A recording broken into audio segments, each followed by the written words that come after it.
हम साले काहे से परेशान है, तुम साले काहे से परेशान हो। ना जाने कितने डॉक्टरों से रानी का इलाज करवाया, लेकिन उसकी बीमारी कुछ पता ही नहीं चल रहा है। हम कल मिट्टी की बीमारी वही अंधेरे उंधेरे वाली आए। ये कौन बीमारी? वही नहरिया दोपहरिया वाली। अबे साले बीमारी कौन है? धुंधुरके वाली, हवा बयार का चक्कर है। ओ, डॉक्टरों से तो इलाज करवाया था, लेकिन किसी झाड़ फूंक वाले को नहीं दिखाया था। अगर तेरी नजर में कोई झाड़ फूंक वाला हो तो जाओ उसे लेकर के आओ, उसको भी दिखा लेते हैं।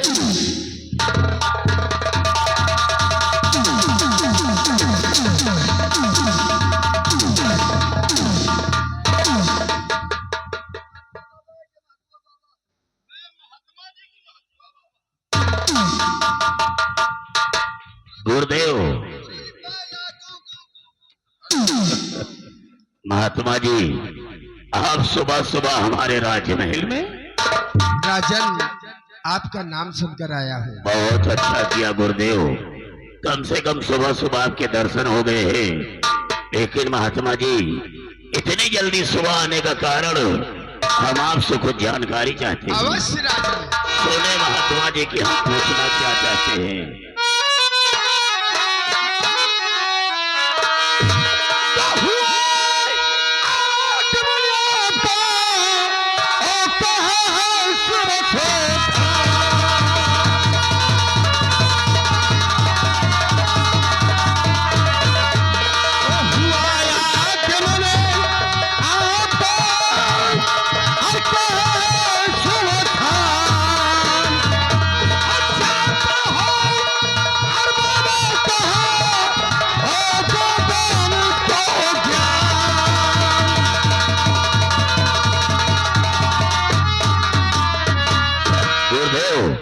आप कहां से आ रहे हैं और कहां के लिए जा रहे हैं? सब कुछ बता दीजिए। बताओ महात्मा जी।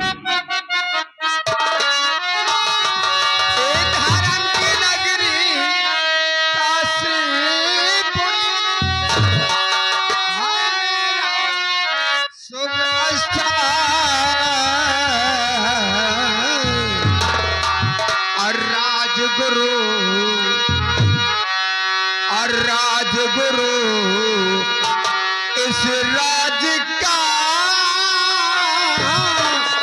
सत्य कहूं से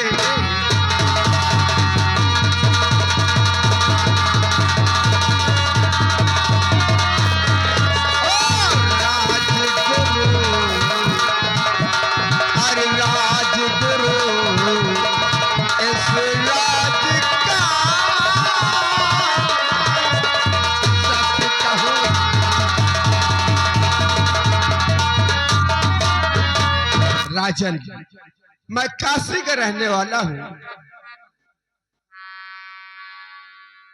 जुड़वा, ये महात्मा जी काशी के पास ही आए। काशी के पास ही नहीं, काशी के निवासी है। निवासी यानी कि काशी के रहने वाले हैं। और गुरुदेव, आप बता रहे हैं कि इस राजघराने से, इस राजमहल से आपका पुराना ताल्लुकात है? बहुत पुराना। इसका मतलब आज पहली बार नहीं, इसके पहले भी आया करते? बहुत आते जाते थे, ये पैदा नहीं हुआ था। तो हमें क्या मालूम फसाले है। छुड़वा, महात्मा जी इतनी दूर से आ रहे हैं तो इनके लिए कुछ खाने पीने की व्यवस्था किया जाए। देखो गुरुदेव, इतनी दूर से आए हैं, अब इतनी जल्दी कौन चीज का प्रबंध हो ही ना पाई। क्यों नहीं हो पाएगा?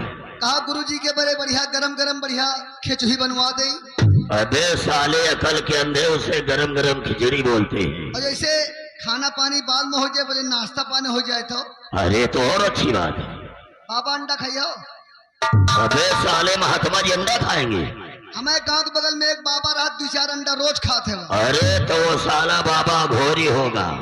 अब गुरुदेव कहा नहा धो के होमो गियार करें। अरे साधु संत महात्मा है, पहले स्नान करके पूजा करेंगे, तब कहीं जलपान करेंगे। तो होम और जो होम जितने लागत है सामग्री सब इकट्ठा करी। वो पूजा करने वाली? पूजा करने वाली। अरे वो तो लाने पड़ेगा। जाए भी वही तपौनक तीन लेता ही जाए। क्या चीज? वहाँ जहाँ तपौनम लागत है। क्या चीज? मऊहौली दारू। गुरुदेव, आपके खाने पीने की व्यवस्था हो रही है, लेकिन अगर आपके पास 2 मिनट का समय हो तो एक छोटी सी जानकारी और। बोलिए राजन। महात्मा जी, एक हमारी बेटी है, इसका नाम रानी है। वो काफी दिन पहले जंगल में शिकार खेलने गई थी, और जब से शिकार खेल करके आई है उसे न जाने क्या हो गया है, न खाती है, न पीती है, न सोती है, और उसका दिमाग हमेशा उलझन में रहता है। ना जाने कितना इलाज कराया, उसकी बीमारी कुछ पता नहीं चल रहा। राजन, देर मत कीजिए, जा रे बुला दिला। अन्यथा समय निकल जाएगा।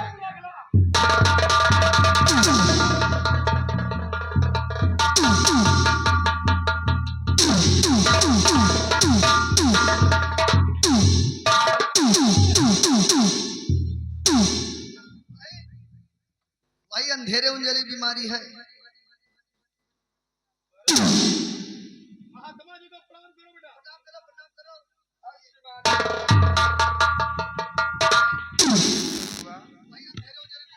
छोटुआ,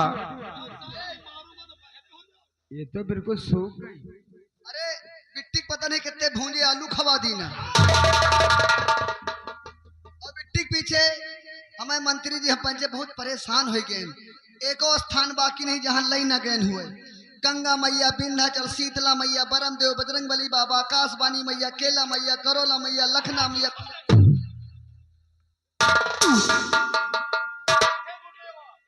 बाबा वही अंधेरे उंजली बीमारी है, वही धुंधुर के वाली। चुप हो जाओ।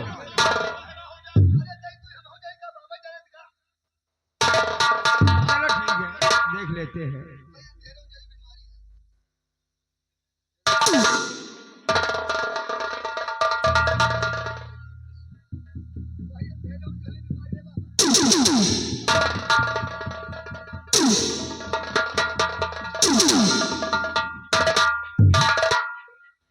देखिए राजन, आप लोग बड़े लोग हैं, और कहीं हमारी बात को सुनकर नाराज न हो जाए।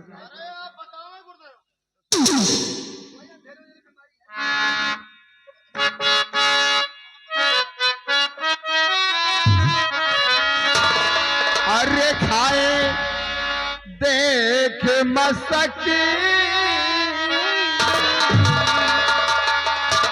और खाए देख मसकी, ये साफ जाहिर होती।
बुद्धों के बुद्धू। अब समझ नहीं ना। ये छठुआ, हाँ।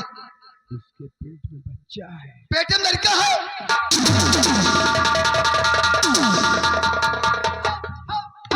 हम पहले रानी, हम पहले कहा रहे अंधोजन बीमारी।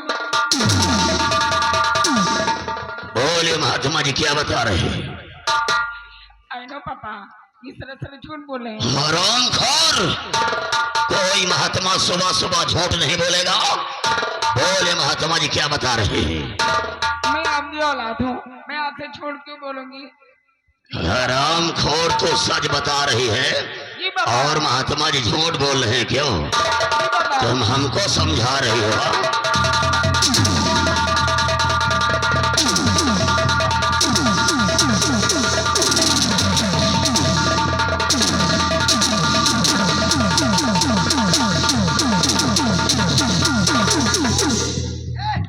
अरे बैला गए तुम्हारी बिटिया है, मारा को तो लग जाए तो। अरे पेटे में लड़का है।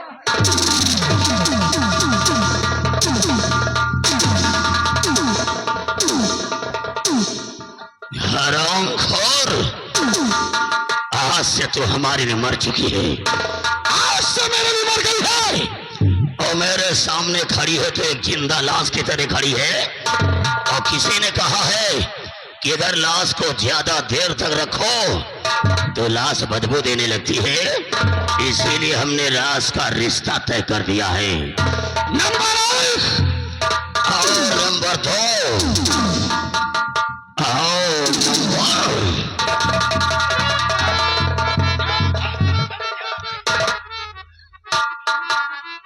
सुन हराम जाते मेरी बात को। तेरी औकात क्या कत्ल इसकी करे, मैं महारानी हूँ मुझको पहचान ले। हाथ में है अंगूठी मेरे बेटे की, ये है मेरी बहू तू जान ले। पागल बढ़िया महारानी चंद्रप्रभा, तुम बहुत दिनों के बाद महल की याद आई है क्यों? वो दिन याद कर जब तेरे ही महल से तेरे 4 लात मार के निकाला था और इस महल से न गई तो कसम से तुम्हारी लाश निकालूंगा। पागल बढ़िया, तेरे तो सिर्फ 2 बेटे थे। बड़ा वाला बेटा मदन सेन, जिसको मेला दिखाने के बहाने जंगल में गोलियों से हमने मारा था, और दूसरा वाला बेटा विमल सेन, जिसको तेरी गोदी से छीन के डाकू संग्राम सिंह के हाथों से मरवाया था। तो ये साला तीसरा धरती पुत्र कहां से आ गया? महामंत्री जालिम सिंह, तुम्हें मेरे बड़े वाले बेटे को मेला दिखाने ले गए थे और दूसरे वाले बेटे को डाकू संग्राम सिंह से तूने जान से मरवाने की कोशिश की थी। आज वही दोनों बेटे धरती का सीना फाड़ कर आएंगे, तेरी मौत बनकर आएंगे। आज चंद ही मिनटों में तेरे पाप का घड़ा फूटने वाला है। यह बुढ़ीवा करण अर्जुन पिक्चर देख के आई है। पिक्चर देख के आई है? यह बुढ़ीवा करण अर्जुन पिक्चर देख के आई है। लग रहा उसी फिल्म का डायलॉग बोल रही थी जो करण अर्जुन फिल्म में वो बुढ़िया 2 बेटों के लिए परेशान थी। और हरामखोर, तुम हमारी बिटिया को अपनी बहुरिया बनाओगी। ठाकुर के जिंदा रहते हमारी बिटिया को अपनी पतोहिया बनाओगी। मर गया जालिम सिंह के रहते हुए। जब हुजूर, हम आपको रोकम ना, अगर आपका मारे का है तो सबसे पहले बाबा गिरा दियो। तू साले पागल हो गया है, हुआ क्या है? जब से ये बाबा आवा है तब हन उल्टा सीधा हो रहा है। अगर मारे का है तो सबसे पहले बाबा गिरा दियो। साले पागल कहेगा, जो महात्मा जी ने हाथ की रेखा देखा और जो मस्तक की रेखा देखा, जो भाग्य में लिखा था वही तो बताया है। अरे आज तक महू बाबू बहुत बाबा देखा, वो देखे हुए हो। जौन बाबा दुआरे मुहारे आवन ना, त्रिशूल सीधा लिहे रहा थे। ये जौन बाबा आवा है त्रिशूल नीचे का गाड़े है। नीचे गाड़े मतलब जिंदगी झंडे समझो। तो हमारा है मानो तो ये बाबा गिरा दियो। तू साले पागल हो गया है। मान लीजिए कि आमने सामने वाले बात कर रहे हैं तो हो सकता है कि महात्मा जी का दिमाग हम लोगों पर लगा हुआ हो, तो त्रिशूल सीधा की बजाय उल्टा भी हो सकता है।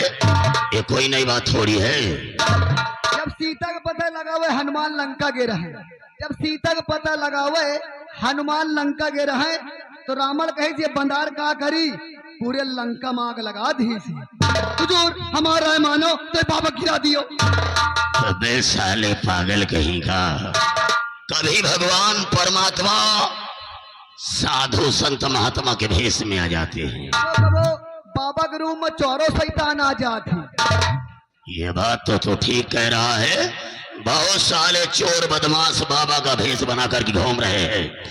अब पहले ये दोनों मरेंगे, उसके बाद महात्मा जी का कब्रिस्तान बनाऊंगा। मरने के लिए तैयार हो जा। नंबर 1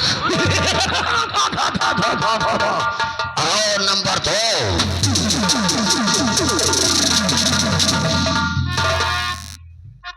जालिम सिंह, ये और सुनो हमारी बात को ध्यान से। और राजी गुरु ने सिराज का और सेनापति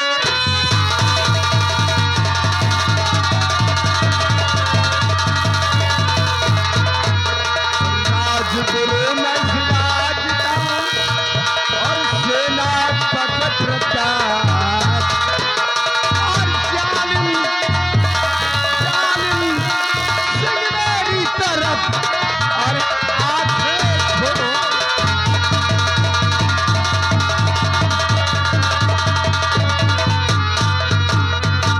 वाह प्रताप सिंह वाह, अच्छी नौटंकी कर लेते हो क्यों? कभी वर्दी के भेष में तो कभी बाबा के भेष में। आज तुझे इस भेष में देख के मुझे एक कहावत याद आ गई है कि जंगल न होते तो मोर कहाँ छिपते, और ये साधु न होते तो चोर कहाँ छिपते। प्रताप सिंह, अगर मुझे मालूम हो जाता कि तू साले बाबा नहीं ढोंगी है तो माँ कसम तुम्हारा यहीं पर कब्रिस्तान बना देता। कब्रिस्तान तो क्या बनाएगा? कब्रिस्तान तो मैं बनाऊंगा। लेकिन प्रताप सिंह, तो अपने बेटे को लेकर के नदी में कूद गया था और बाप और बेटे दोनों बह जा रहे थे, लेकिन जिंदा कैसे बच गया? जालिम सिंह, मारने वाले से बचाने वाले का घर बहुत बड़ा होता है। क्या मतलब? जिस बेटे को लेकर मैं गंगा नदी में कूद गया था, वो हमारा बेटा नहीं था। कौन था फिर? वो हमारे सम्राट उदयसेन का क्या? छोटा बेटा कुंवर विमल सेन है। अब जिस बेटे को तूने गंगा तट पे बियावान जंगल में गोलियों से छल्ली बनाया था, वही बेटा कुंवर मदन सेन तेरे क्या? और जालिम सिंह, लेकिन तेरा बेटा क्या हो गया? सब कुछ बता देते हैं। हमारे सम्राट उदयसेन भोले शंकर के बहुत बड़े पुजारी थे, लेकिन हमारी पत्नी दुर्गावती वो भी भोले शंकर की बहुत बड़ी पुजारन थी। जब देखा ये महाराज का खून हो गया, उससे देखा न गया, उससे रहा न गया, वो वहां से भाग चली। और भागते भागते जालिम सिंह तेरे बंगले के पीछे से निकली। जिस वक्त तू और तेरा दोस्त डाकू संग्राम सिंह आपस में मशवरा बना रहे थे, जो छोटा कुंवर विमल सेन था उससे मार डालने की। जब इस बात को हमारी पत्नी ने सुना तो भागते भागते राजमहल पहुंची और राजमाता से सारी बातें बताया, और राजमाता का दुख उससे देखा न गया। तो जान तो क्या किया, अपने बेटे को सम्राट का की गोद में। बस कर प्रताप सिंह, बस कर।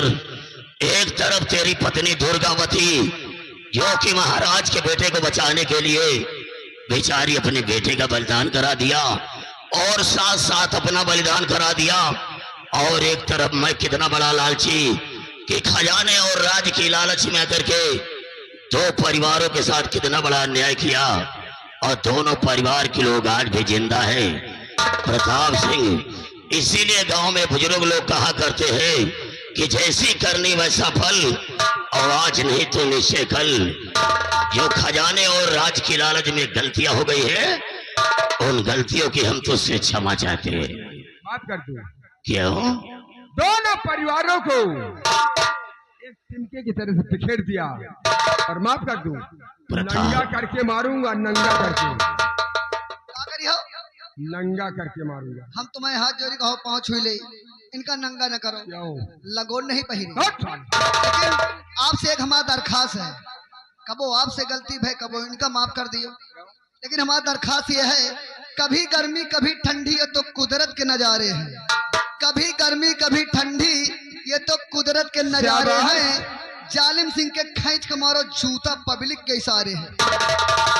छठुआ, चश्मा बाहर कर। अब कपड़ा उतार दियो, अब 7 बजे वाला है, नेट चला तो तुम्हारे लगे केवाईसी हो जाए। साहेब पर साथ खेल लो।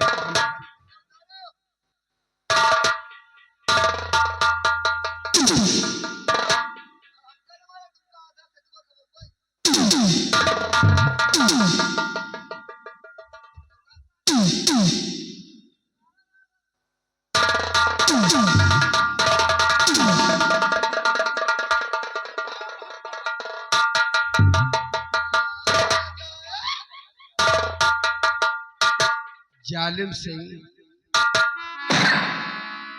पटक पटक कर मारूंगा।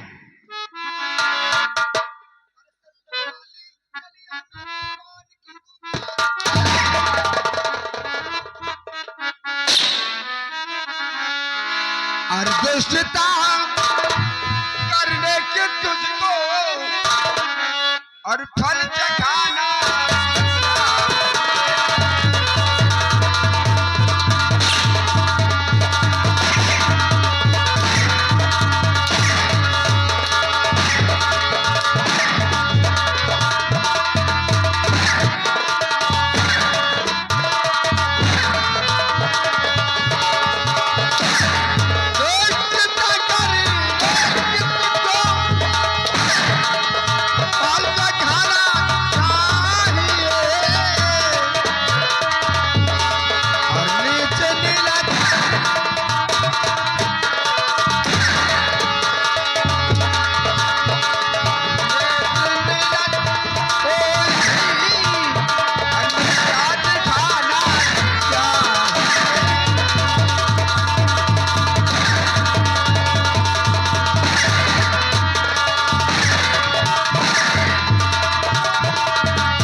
अब मैं तुम दोनों की सूरत को देखना नहीं चाहती।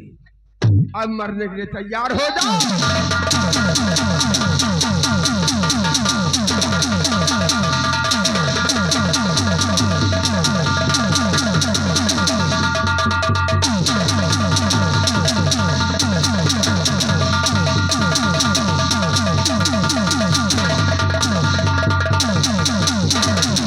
ये छठुआ, वो लंबरदार कहते हैं इनके पूरे कपड़े उतार लो।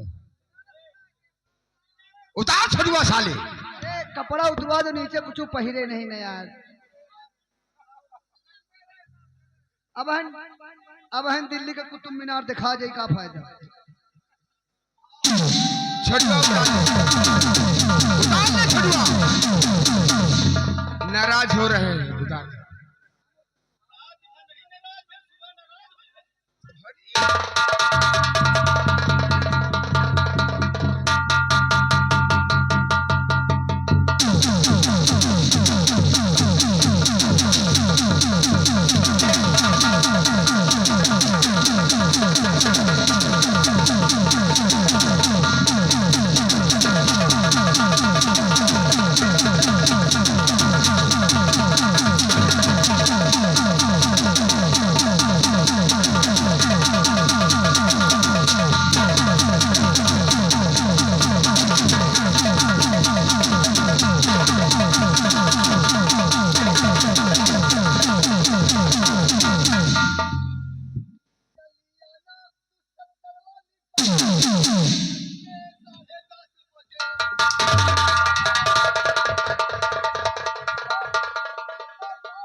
आज मैंने सम्राट के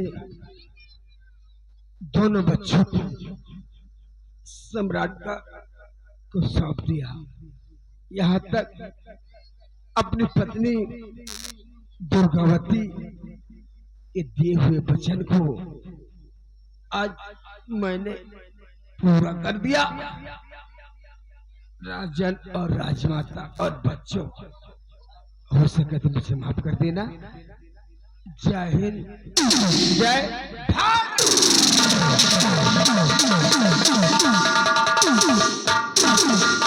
महाराज कहिए महाराज। जिस तरह आपके छोटे बेटे विमल सेन को बचाने के लिए हाँ महाराज। सेनापति की पत्नी दुर्गावती ने अपने बेटे का बलिदान करा दिया, ठीक उसी तरह तुम्हारे बड़े बेटे मदन सेन को बचाने के लिए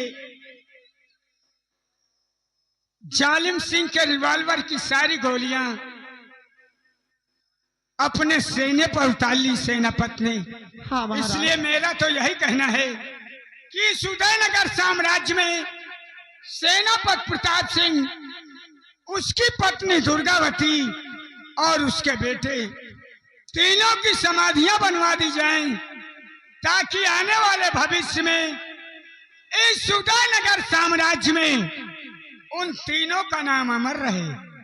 जैसी इच्छा आपकी महाराज। एक बात और कहना चाहता हूँ, क्या है?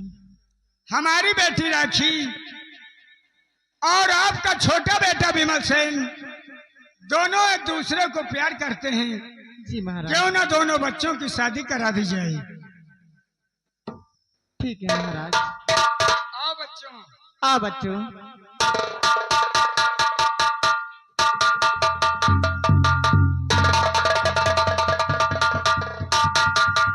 एक बात और कहना चाहता हूँ महारानी जी। कहिए महाराज। आपका बड़ा बेटा मदन सेन और महामंत्री जालिम सिंह की बेटी रानी दोनों एक दूसरे को प्यार करते हैं। जी महाराज। इन दोनों बच्चों को भी एक अटूट बंधन में बांध दिया जाए और ये शुभ कार्य आप अपने हाथों से संपन्न करें। आ बच्चों।